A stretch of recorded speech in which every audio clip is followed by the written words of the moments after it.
How to reset or recover Messenger account password in just 2 minutes.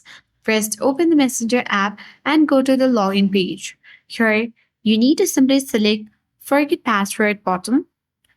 Now enter the email or phone that is associated with your Messenger account. Then tap Continue button.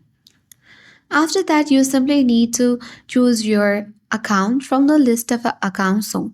Then you will land on the section where you need to choose to receive code via your SMS or phone number and select the continue button.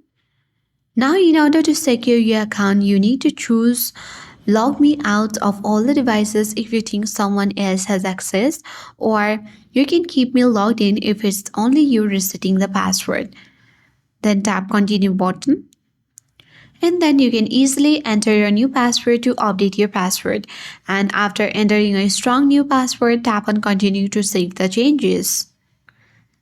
And with that, you will successfully reset or recover Messenger account password in just 2 minutes. I hope this guide was helpful. If it was, then do like, share, comment, and don't forget to subscribe.